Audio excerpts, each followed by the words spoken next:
Iowa coach Jan Jensen talks Caitlin Clark and gives Peter a pep talk. A few years ago, Iowa women's basketball exploded in popularity nationwide, which is fitting, since women's basketball was practically invented in the state. Coach Jan Jensen herself grew up in Iowa, playing basketball at Drake University in Des Moines before moving to the University of Iowa, where she recruited and coached, among others, superstar Caitlin Clark. Can she claim another major victory by winning our game? Copyright 2025 NPR. This week, we're live in Iowa with Coach Jan Jensen and panelists Emmy Blotnick, Hari Kondabalu, and Faith Saley. It was a humid July evening in Des Moines, and the community center gym buzzed with the squeaks of sneakers and the hopeful energy of young dreamers. The walls were decorated with posters of basketball legends, Michael Jordan, Lisa Leslie, Sue Bird, and now among them, a new icon, Caitlin Clark, the pride of Iowa. In the far corner of the gym, Jan Jensen, head coach of the Iowa Hawkeyes, stood with her arms folded, watching a group of kids run drills. Tall, calm, and full of warmth, she had the presence of someone who didn't need to raise her voice to command attention. Next to her stood Peter, 13 years old, lanky, with oversized glasses and a basketball that seemed too big for his hands.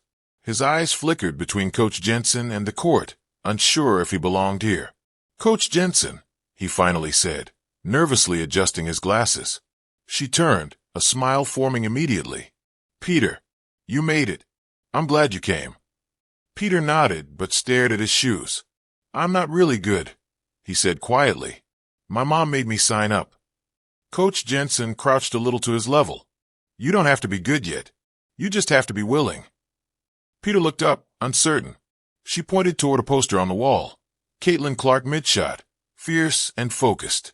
"Do you know how many people told Caitlin she wasn't ready? That she was too flashy, took too many deep threes, too unpredictable? And now she's breaking records, making history, inspiring millions." Peter shrugged.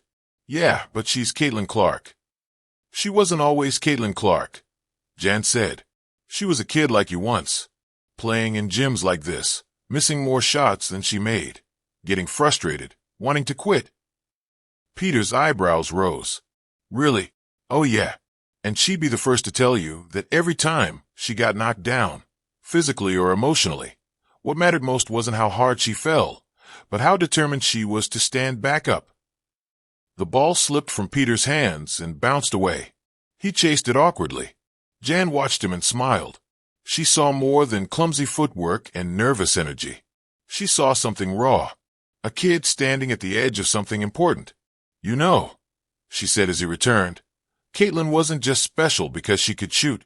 She had fire, but she also had doubt. There were nights when she'd call me or Coach Bludder and ask if she was doing enough, if she'd ever win a championship. And I'd tell her what I'm telling you now. Trust the work." Peter held the ball tighter. "Do you believe in yourself, Peter?" He hesitated. "That's okay," Jan said gently. "I'll believe in you until you do." Peter's eyes shimmered, not quite tears, but something close. "Hope, maybe." "Want to know a secret?" she said, lowering her voice conspiratorially. "When Caitlin was your age, she once threw the ball at the gym wall because she missed a game winner. Coach Bludder told her to pick it up and shoot again, not to fix the miss, but to prove to herself it didn't define her." Peter cracked a smile. "Did she make it?" "Nope. She missed 3 more. But she came back the next day. And the next. Now she's the most electric scorer in college basketball history." The gym lights flickered slightly as the kids rotated drills. Jan stood and nodded toward the hoop. "Let's shoot one together,"